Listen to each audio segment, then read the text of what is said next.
and welcome to Lilybug's Library. My name's Linda. And sorry about the wet hair this morning. It was just too hot to dry it. So this is what we got. So coming to you today with a book haul, a pretty big one. My daughter took us to a secondhand store near her.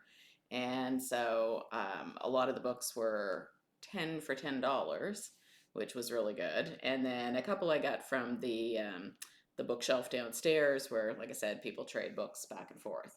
So I'm going to slowly slide it over. And then there's another batch besides. So settle in, get a cuppa, and we'll go through some of them. All right, so the first one, I wanted to try reading a few Harlequins because it's been years since I read any of them, and I know some people still really like them, and I feel like maybe they're gaining popularity again, or maybe they were always popular and I was the one that was out of touch. I don't know. But anyway, this one caught my eye. It's called A Forever Kind of Rancher, and it's by Maisie Yates, which I feel like I've heard her name quite a few times. So that one looks really good. I'll just read you a little bit off the back. Cowboy Boone Carson isn't as hard as he appears. He fell in love once a long time ago, and it never let go of him. Unfortunately for him, he fell in love with Wendy Stevens, who fell in love with Boone's best friend. Ooh, ouch.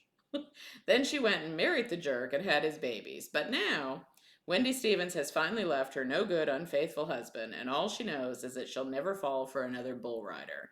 Yet, to her surprise, the person who steps up to help her and her kids is her husband's best friend, Boone. So that sounds really interesting. Okay, and the next one is by Lori Wilde, and I remember reading a couple of hers before that I really enjoyed.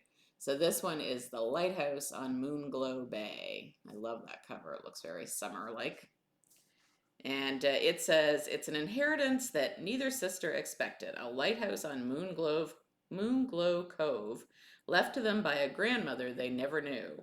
Harper and Flannery aren't exactly best friends either. For years, Flannery held down the home front, taking care of their sick mother and raising a daughter, while Harper sent nothing but checks. And after their mother's funeral, the two sisters had an argument that left them not speaking for 6 years. Why, Harper didn't even know she had a niece. But life has a way of changing when you least expect it. So it goes from there. But yeah, that one looks really good, and can't wait to check that one out. So a couple more, I picked up a couple more Harlequins. So this one is a Harlequin special edition. My goodness. Okay, see if I can rewind my mouth and talk properly. This one's called The Sergeants Matchmaking Dog by Carrie Nichols, and that's so cute. I mean, that guy with the dog, and yeah, it's like a love. How the man is looking down at the woman with affection and stuff. It's like that, only with the dog. And it says, former Marine Gabe Bishop is focused on readjusting to civilian life, so the last thing he needs is the adorable kid next door bonding with his dog Radar and the boy's guardian butting in. Addie Miller is afraid of dogs, so why does she keep coming around and making his heart melt? I think that one will be really good too. And I love a story with a dog. What can I say? And this one is a Harlequin Presents. So we've got a Harlequin special edition. Oh, two special editions. And then this one is Harlequin Presents.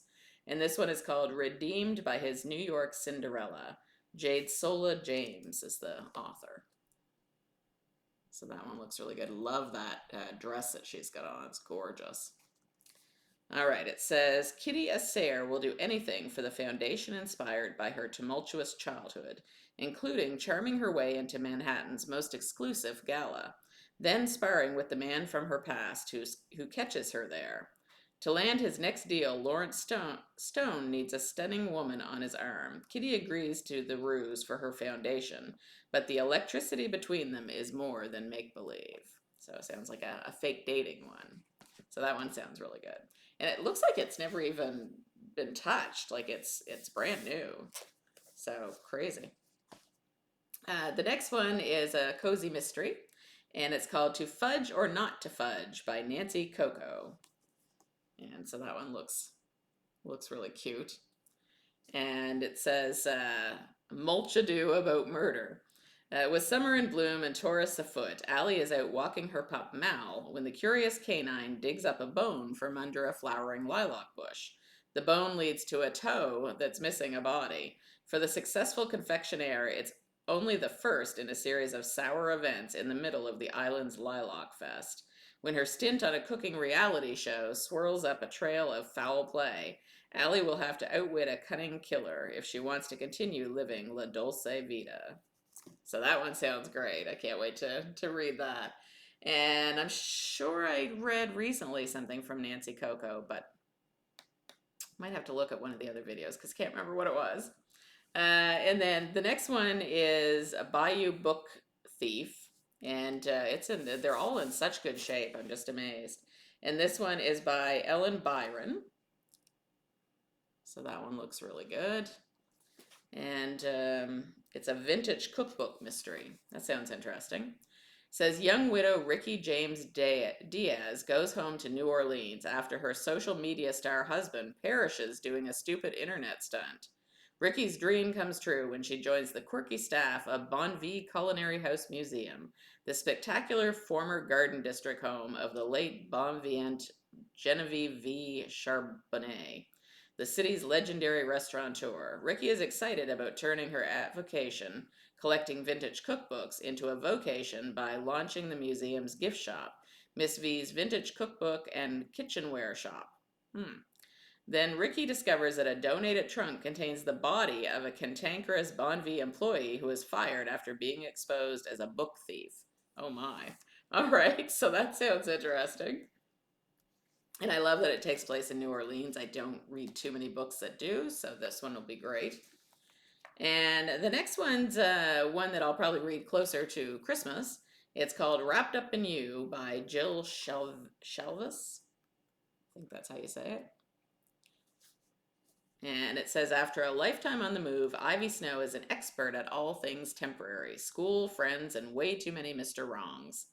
Now that she owns a successful taco truck in San Francisco and an apartment to call home, Ivy's reinvented life is on solid ground. And she's guarded against anything that can rock it, like the realities of a past she's worked hard to cover up. And especially Kel O'Donnell. Too hot not to set off alarms, he screams temporary. If only his whispers weren't so delightfully naughty and irresistible. Sounds like there could be a little steam in that one. The next one is another cozy, and again, like just, like it looks like it's never been touched. But, good. That's great. I'm fine with that, but it's beautiful. It's called A Killer Edition, a Booktown Mystery, and it's by Lorna Barrett. And it says, with her assistant Pixie picking up more responsibility around Haven't Got a Clue, must be the name of the shop, Trisha Miles suddenly has a lot more time on her hands. Hoping to keep herself busy, she decides to join the local animal rescue board and enter the Great Booktown Bake Off, but neither pans out as smoothly as she'd hoped. Trisha stops by Joyce Widman's romance bookstore looking for a steamy distraction from her frosty reception on the board and the fiery bake-off competition. She stumbles onto something hot, but instead of a romance suspense novel, it's an argument between Joyce and her neighbor Vera Osborne. When Vera turns up dead in Joyce's garden hours later, Trisha has to wonder, could Joyce be the killer? Or is the culprit still lurking in town? That sounds really good too. So yeah, I love it. And the cover is just so cute. It's got the little cat and all the things that you make in a bake shop or for a bake shop. All right, and the next one is from the Bridgerton series, and it's The Sum of All Kisses by Julia Quinn. So, nice pretty Regency cover there with him kissing her hand, or about to. It says, Hugh Prentice has never liked Lady Sarah Plainsworth, and his opinion is confirmed when he overhears her yammering on about how she must get married this season, or she will simply die. He's never had patience for dramatic females, and the words shy and retiring have never been in Sarah's vocabulary. Besides, even if he did grow to enjoy her company, it wouldn't matter. A reckless duel has left this brilliant mathematician with a ruined leg, and now, unable to run, ride, or even waltz, he could never court a woman like Sarah, much less dream of marrying her. So that sounds interesting. I don't I don't think I recognize those names from the series. I haven't read any of the books. I've only been watching the series. So anyway, it's interesting to try and put them all together. So the next one is another cozy by Ellen Byron again, and this one is Wined and Dined in New Orleans. So that one's pretty neat. I'll have to go online and see, because this is another vintage cookbook mystery. I'll have to see which comes first so I can at least read them in order. This one says it's hurricane season in New Orleans, and a vintage cookbook fan, Ricky James Diaz, is trying to shelve her weather-related fears and focus on her business.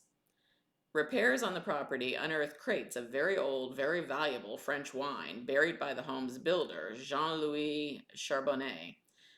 Ricky is thrilled with her post about the discovery of this long buried treasure goes viral. She's less thrilled when the post brings distant Charbonnet family members out of the woodwork, all clamoring for a cut of the wine sale.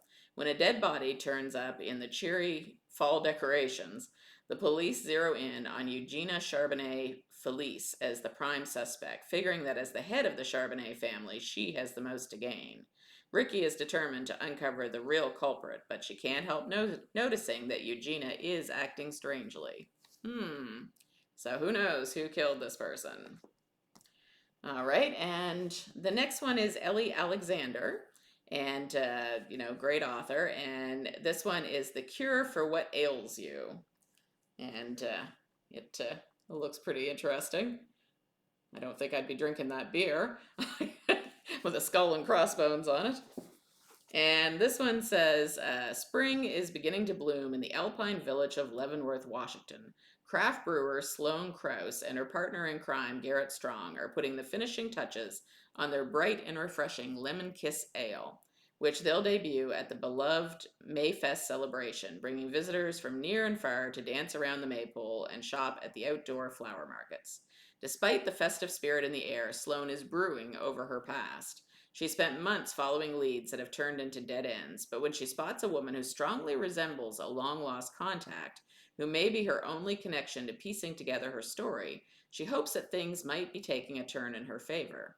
But when a local housekeeper is murdered and Sloane and her family appear to be in danger, it's up to her to find the killer, uncover the truth of her past, and reclaim her happy ending. That sounds really interesting, and I like the underneath where it says the cure for what ails you. It says murder is not ale it's cracked up to be. So yeah, we'll take a look at that one. I've never read any of the Sloane Krause mysteries, so interested to see what that's like. And then I got two that were by the same author, and not someone I've read before, but they looked interesting. So the first one is called A Secret Garden, and it's by Katie, I think it's Ford, but it's spelled differently, F-F-O-R-D-E, so I'm not positive how you pronounce that. And it doesn't say much on the back. It just says Lorna and her friend Philly work together in the grounds of a beautiful manor house in the Cotswold. Even though they are surrounded by family and friends, the door to true love remains resolutely closed. Could their discovery of a secret garden mean this is about to change? So yeah, it sounds interesting and intriguing.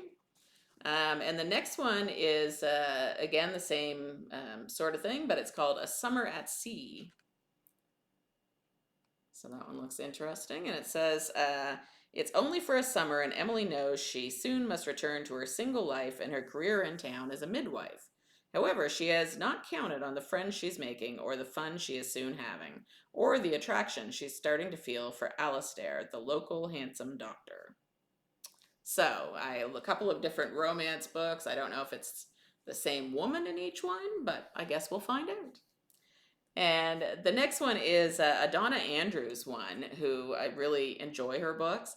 I have totally not read them in order. I've kind of been all over the place with them, and this is another one that's just kind of, I don't know, probably in the middle of everything. But it's one I hadn't seen before, so I grabbed it while I could. Sorry, my throat goes quickly. This one is called Crouching Buzzard Leaping Loon. So she always has the funnest birds and bird analogies, so it's great. So this one says, as a favor to her brother, Meg agrees to tend the switchboard at his computer game company, Mutant Wizards. For companionship, besides a crew of eccentric techies, she has a buzzard with one wing and her boyfriend's mother's nightmare dog. Oh, so this is before she's even married. So it must be one of the early ones. Not to mention the psychotherapists who refuse to give up their lease on half of the office space. This is not what Meg had in mind when she agreed to help her brother move his staff to new offices.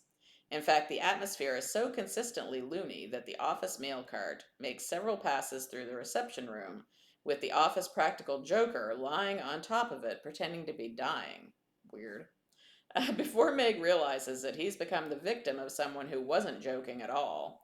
He's been murdered for real. Now Meg has to play out one dangerous scenario to find out who's guilty before a cold-blooded murderer ends her game for keeps. So that sounds really good, and I just love the character of Meg Lanslow, so yeah, I'm really, really looking forward to that.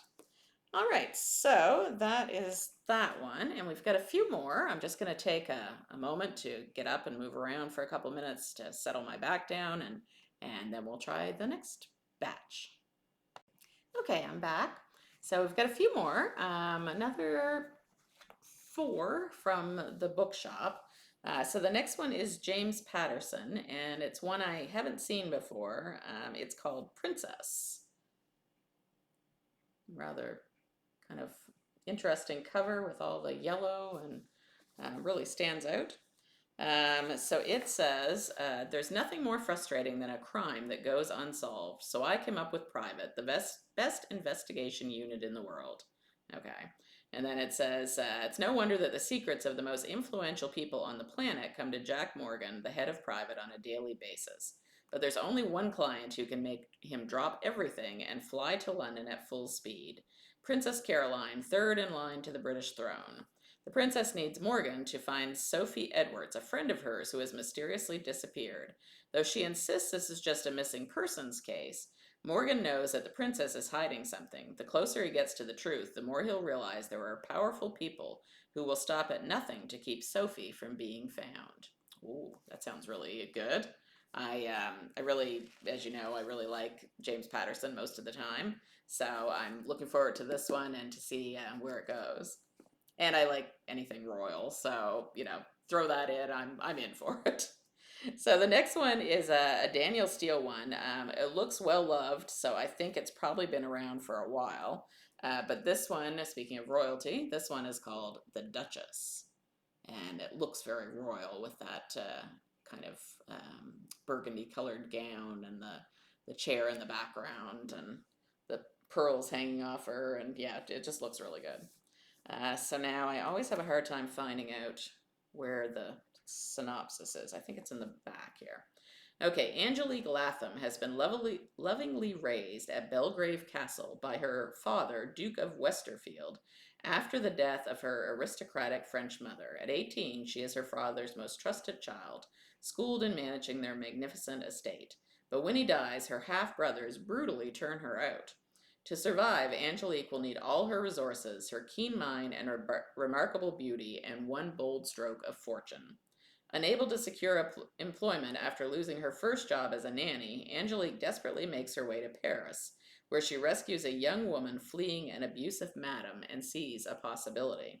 Open an elegant house of pleasure that will protect its women and serve only the best clients. And then it goes on from there. Oh my, sounds like the Duchess has changed professions. So we'll see where that one goes. So the next one I was inspired to pick up because I've been watching Mama Needs to Read Romance, and she's doing Summer of Stepbacks. So all these romance novels, and then you open them up, and inside is a picture that they call a step back.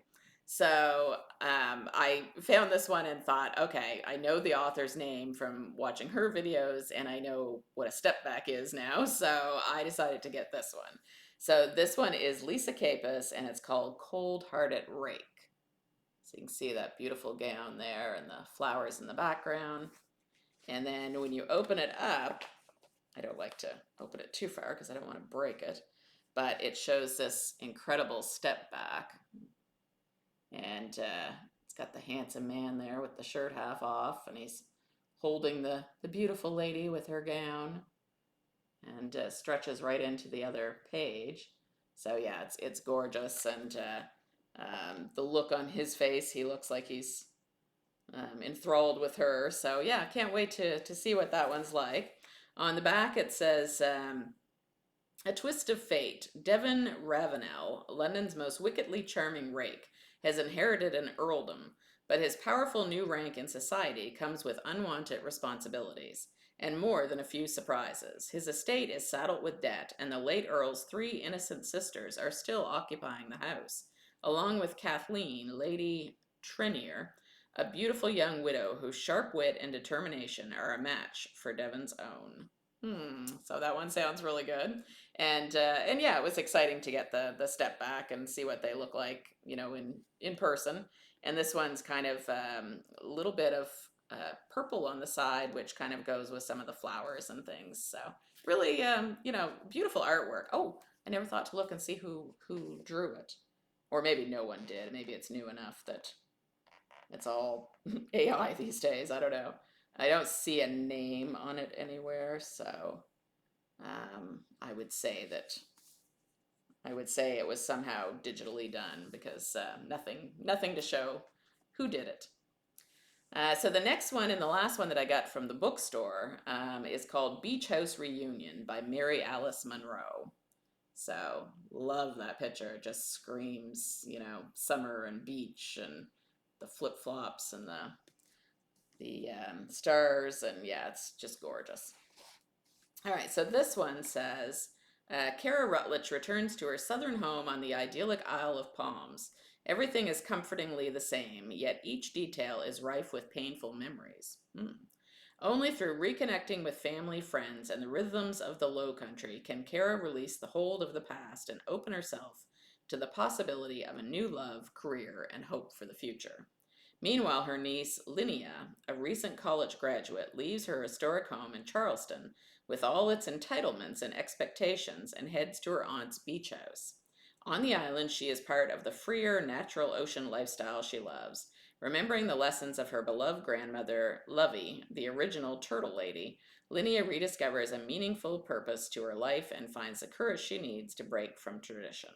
So that sounds like it'll be good. It sounds like kind of a family story about their different struggles, so I always like that. And then the 3 that I got from downstairs, and it's kind of been over the last, I don't know, month or 2, but every now and again I'll take one down and I'll see one down there and decide to pick it up. So this one, again, looks like it's been well loved, but, and I don't know if I'll like it. I may start it and change my mind. I don't know. But it's by J.K. Rowling, and it's the Casual Vacancy. So I have not read any of her adult books, so we'll see what that one's like. I never know which way to move this thing. There we go. I think it's because I'm left-handed. Everything looks weird. So this one says, when Barry Fairbrother dies unexpectedly in his early 40s, the little town of Pegford is left in shock. Pegford is seemingly an English ideal with a cobbled market square and ancient abbey, but what lies beneath the pretty facade is a town at war. Rich at war with poor, teenagers at war with their parents, wives at war with their husbands, teachers at war with their pupils. Pegford is not what it at first seems, and the empty seat left by Barry on the town's council soon becomes the catalyst for the biggest war the town has ever seen. So, I don't know, we'll see. I mean, I do like her writing style, so it's, I'm hopeful. And the next one, I totally got because of the picture. I don't even know what it's about. Doesn't matter. It's called St. Francis Society for Wayward Pets by Annie England. I mean, who could resist that little face? I mean, he's adorable. So this one says, she's cheerful, she's charming, and she's sitting on Maeve's front porch. No, not a long-lost friend, but an American bulldog named Happy, and she belongs to Maeve Stevens now, whether Maeve wants her or not. Maeve's been laid off, cheated on, mugged, so when she learns that her birth mother has left her a home, a vintage VW Beetle, and a marauding cat, she packs up and moves, hoping to start fresh in the small town of Timber Creek, Washington. Her new life includes a reclusive but tempting author living next door and a set of ready-made friends at the St. Francis Society for Wayward Pets, where women knit colorful sweaters for the dogs and cats in their care. But there's also an undercurrent of something that doesn't sit right with Maeve. What's the secret that her mother has hidden? If Maeve is going to make Timber Creek her home, she must figure out where she fits in and unravel the truth about her past. But is she ready to be adopted again, this time by an entire town? So that one, yeah, it sounds cute, and I can't wait. I hope it has a lot about the dog in there, and I assume it does because it also shows a couple of her other books, and they too have dogs on the cover. So sounds good. And then speaking of dogs, the last one I picked up was What a Dog Knows by Susan Wilson. So this one again has this adorable dog on it, so I couldn't resist. It says Ruby Hartwood, has always lived a life on the move. As a traveling psychic, she makes her living working at carnivals and festivals and circuses around New England. It's a life Ruby has made peace with. Settling in one place has never been for her. She needs no one and no one needs her.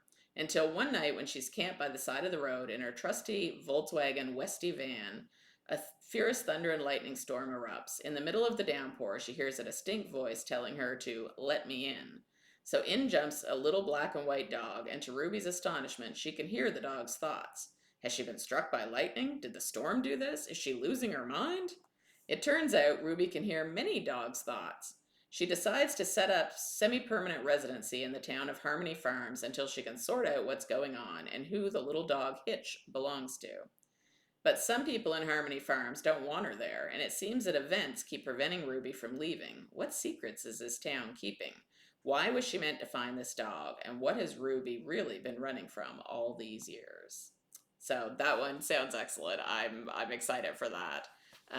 Something about, I don't know, maybe it's just me, kind of the whimsical side of me, but something really pulls me in when they can hear an animal's thoughts or the animal talks or something. I think because I've always had pets, and I don't know about anybody else, but you always, kind of wonder to yourself what they're thinking, or they'll do something and it's like, wow, did they understand what I said? And so it's kind of fun just to imagine. So that is my incredible book haul. So it's, not a few more maybe than I had planned, but still, it was a fun time. So I'm excited to look at all of them and to see how I feel. And yeah, I'm they're all going on my shelves somewhere. I think I'll have to clean off my bookshelf and kind of rearrange it and see if I can fit everything in there to look neat. But that's for another day. All right. I hope you have a great day, and we will talk to you soon. Bye bye.